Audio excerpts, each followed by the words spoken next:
Sumainyo ang Panginoon. at sumayo rin. Ang mabuting balita ng Panginoon ayon kay San Marcos. Papuri sa iyo, Panginoon.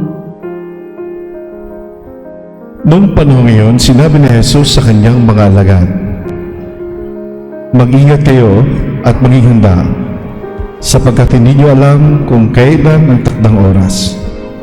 Katulad nito ay isang taong umalis upang maglakbay sa malayong lupain. Ipinagbabahala ang kanyang tahanan sa mga alipin na binigyan ng kanya-kanyang gawain at inutusan ang bantay ng pinto na maging laging handa sa pagdating. Gayon din naman maging handa kayong lagi sapagkat hindi nyo alam kung kailan darating ang puno ng sambayan. Maaaring sa pagdilim, sa hating gabi, sa madaling araw, o kaya't sa umaga. Baka sa kanyang biglang pagdating ay maratnan kayong natutulog. Ang sinasabi ko sa inyo ay sinasabi ko sa lahat, maging handa kayo." Mga kapatid, ang mabuting balita ng Panginoon. Pinupuri ka namin, Panginoong Hesukristo. Magsipo muna po ang lahat. Ngayong linggo ay unang linggo ng Adbyento. Tulad kanina sa ating introduction, in-explain ang unang Adbyento o ang what is Advent, at na yung ating sinindihan na Advent trip. Pag panahon na ng Adbyento, unang linggo ng Adbyento, ang unang pumapasok sa isip natin ay yung tayo ay nag-uumpisa ng ating liturgical calendar. New Year ng simbahan. Other words. Pangalawa, ang Adbyento ay nagpapaalala rin sa atin, bukod sa ating pag-aantay sa pagdating ng Panginoon, ito ay nagpapaalala sa atin na malapit na ang Pasko. 4 na linggo na lang, Pasko na. Na-receive niyo na ba yung kanyang 13-month pay? Tuloy ba ang Pasko? Tuloy ba ang Pasko? Tuloy. Kahit may nasa gitna tayo ng pandemic, matutuloy pa rin ang Pasko. Pero bago tayo magpasko, napakaganda, huwag nating kaliligtaan. Itong panahon ng Adbyento ay importante sa ating paghahanda sa pagdating ng Panginoon at ang panahon ng Pasko. Mas magiging meaningful at fruitful ang ating celebration ng Pasko, pati na rin sa pagdating ng Panginoon kung tayo ay maghahanda. At isa isang bagay na pwede nating pagnilayan sa paghahanda sa pagdating ng Panginoon, pagnilayan natin ang salitang laging gising o gising. Kaya huwag na kayong tutulog-tulog dyan. Laging gising. Para maging handa, tayo ay laging maging gising. So pagnilayan natin ang salitang gising.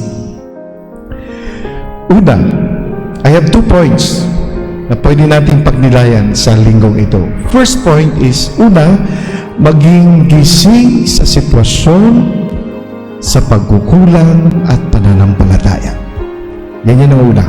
Maging gising sa sitwasyon, sa pagkukulang at pananampalataya. Saan ang pattern nito? Sa first reading, napakaganda yung reading natin. Unang pagbasa. Si Propeta Isaías, siya ang kinatawan ng mga tao sa Israelites. Sa kanyang panalangin, ito yung panalangin rin ng mga tao. Ang sitwasyon kasi ganito, ang mga Israelites nakaka-experience sila ng napakahabang kadiliman ng buhay nila. They were suffering. Nahihirapan na sila sa sitwasyon. Ang kanilang description sa kanilang buhay, sila ay nasa gitna ng kadiliman at kahirapan. Yun ang kanilang sitwasyon. Pero anong nangyari sa kanila? Habang nasa gitna sila ng kahirapan, anong ginawa nila? Nagbalik sila sa Diyos. Nagbalik sila sa kanilang panalangin at sila'y nagbalik loob sa Diyos. So kanilang pagbabalik loob sa Diyos, na-realize nila at pakumbaba nilang na-recognize ang kanilang pagkukulang. So sa sitwasyon, pagkukulang, ang kanilang pagkukulang sa Diyos at sa kapwa, lalong-lalo na sa kanilang pananampalataya. Malaki ang kanilang pagkukulang, naging hard-headed sila, Naging matigas ang kanilang ulo. Naging bingi sila sa panawagan ng mga propeta, panawagan ng Diyos. Kaya sa kanilang pagbabalik loob, napakumbaba nilang inamin ang kanilang pagkukulang sa Diyos at sa kapwa. Pero sa kahuli-hulihan sa kanilang panalangin, umaasa pa rin, malakas pa rin ang kanilang pananampalataya na makakabalik sila at darating ang Diyos upang iahon sila sa kadiliman mapunta sa kaliwanagan. Sa ating sitwasyon ngayon, in our present time, humaharap rin tayo tulad ng mga Israelites ng kadiliman ng ating pamumuhay. Pagpasok ng 2020, binulabog na tayo ng pandemyang ito. Kaya nga COVID-19, 2019 pa ito. Pero marami tayong pagkukulang. So, sa sitwasyon, lahat tayo ay nakulong, nabuhay sa dilim ng face mask, dilim ng kahirapan, gutom, marami nawala ng trabaho. Ito yung sitwasyon na hinaharap natin. Aside from pandemic, maraming mga sakuna na nangyari. Pagputok ng bulkan, sunod-sunod na bagyo, at marami pa na masasabi natin, Lord, nasa kadiliman tayo. Nasa kadiliman kami. Kung ating pagdinilayan mula pa noong January hanggang ngayon, magpapasko na lang, ang ating sitwasyon ay malungkot, madilim, malala pa rin. Pero it's about time, tulad ng mga Israelites, na magpagnilayan natin ang ating pagkukulang. Tayo maging gising. Gising sa sitwasyon at magising rin tayo na marami tayong pagkukulang. Marami tayong pagkukulang sa Diyos, sa kapwa, kahit sa kalikasan. Marami tayong mga pagkukulang at pagkakasala. Kaya dapat pakumbaba natin yung tanggapin. Marami tayong kulang, pagkakasala sa kalikasan, sa kapwa. Kaya anong dapat natin gawin? Magbalik loob rin tayo sa Diyos. Bumalik tayo sa panalangin. Itong panahon na wala tayong ibang kakapitan kundi ang Diyos lamang. Yun na rin ang ginawa ng mga Israelites sa unang pagbasa. Bumalik sila sa Diyos at ang Diyos ang kanilang kinapitan. Ito rin po ang ating. Tayo ay maraming pagkukulang. Pangatlo ay tayo another is gising tayo, dapat maging gising tayo sa maraming pagkukulang. Ano yung mga pagkukulang natin? Yan ang tanong natin. Ano yung mga pagkukulang natin? Una, sa ating sarili. Marami ng babala, pero marami pa rin tayong pagkukulang. Kahapon ay the other day, nabulaga tayo sa ating pagkukulang sa sitwasyon. Paki-focus nga muna yung simbahan natin sa camera para malaman lang yung mga nanonood natin sa online. Yan po. For how many Sundays halos napupuno na ang simbahan? Nagbabalik na. Ngayon, wala nagsisimba. Yung mga nagsisimba ngayon na nakikita nyo, mga naka-quarantine ko yan dito sa simbahan. Staff natin. Yan. Nabulaga tayo dahil marami tayong pagkukulang. Ito yung ating pagninilayan ngayon. Magising tayo na humaharap pa rin tayo ng pandemic na ito at naging relax tayo. Bigla na lang tayo nabulaga, sasara tayo ng simbahan. Marami tayong pagkukulang sa protocol, sa protection, at hindi natin ito napaghandaan. Last Sunday lang, marami nagsisimba. Ngayon, ilan-ilan na lang at nagsara tayo. It's about time na magising tayo na marami tayong dapat paghandaan at protektahan.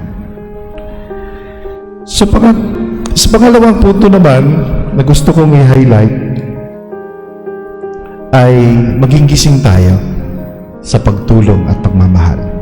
Una, ulitin ko, magigising tayo sa sitwasyon, sa ating pagkukulang at pananampalataya. Yan ang first point ko. The second point is maging gising tayo sa pagtulong at ang ating pagmamahal sa Diyos at sa kapwa. Bakit? Saan po ang reference ko niyan? Sa ating gospel. ang ating gospel, si Kristo, ay inalintulad niya ang kanyang sarili sa isang master na magbibiyahe ng malayong lugar.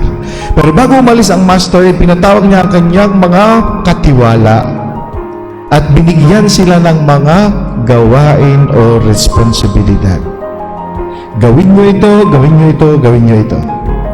At ang pangalawang bilin ng master ay maging laging gising, laging handa. Hindi ito literal na gising, no? Maging handa dahil hindi alam kung kailan babalik. So, pag-usapan po muna natin, anong responsibilidad? Tulad ng mga katiwala, tayo rin lahat ay katiwala ng Diyos. At lahat tayo binigyan ng responsibilidad ng Diyos. Ano yung ating mga responsibilidad? Connected ito yung ating gospel last Sunday. Bilang Kristiyano, ang ating responsibilidad ay mahalin at paglingkuran ang Diyos at ang kapwa. Tulad ng last Sunday, sa paghahari ng Diyos, paghahari ni Kristo, paghihiwalayin sa kanan at kaliwa. Ang mga karnero, ang mga tupa at mga kambing. Ang mabuting tupa. Sino yung mga mabuting tupa? Ito yung mga nagpakain, nagpainom, nagbigay ng damit sa mga walang may suot, bumisita sa mga may sakit, bumisita sa nagkawang gawa. But remember, hindi lahat ng gumagawa ng papakain, gumagawa ng kabutihan, ay assured na ang kaligtasan. Kasi magdedepende pa rin yan sa ating intention. If our intention sumikat o para sa sarili natin, hindi yan taus-pusong kawang gawa. Pero kung ginagawa natin ito, pagmamalasakit, pagmamahal sa kapwa at kawang gawa o pagtulong, ginagawa natin ito dahil mahal natin ang Diyos at mahal natin ang kapwa, yan ay totoo. Hindi natin yan ginagawa para sa ating sarili. Yun ang ating responsibilidad. Sabi nga ni Kristo nung last Sunday sa ating gospel, kung anong ginagawa mo sa sa pinakahamak kong kapatid, yan na rin ang ginagawa mo sa akin. So bilang Kristiyano, ang ating responsibilidad, mahalin, tulungan, magbigay ng malasakit sa ating kapwa dahil mahal natin ang Diyos at mahal natin ang kapwa. And lastly, lagi tayong maging gising. Maging gising sa pagmamahal. Paano ba ito natin mapagninilayan sa paggising sa pagmamahal sa kapwa? Ano ba yung, bago natin yan sagutin, ang tanong muna, anong aspeto sa ating buhay na tayo ay naging tulog? Tulog ang ating spiritual. Tulog ang ating pagiging mapagbigay. So it's about tayo na gisingin natin. Gisingin natin sa pagmamahal sa Diyos, sa kapwa, pati na rin sa ating kalikasan. Again, mga kapatid, sa Adventong ito, it's about time to prepare, at ang pag-prepare ay lagi tayong maging handa, lagi tayong maging gising. Gising sa sitwasyon, gising sa ating pagkukulang, gising sa ating pananampalataya, at gising sa pagtulong at pagmamahal sa Diyos at sa kapwa.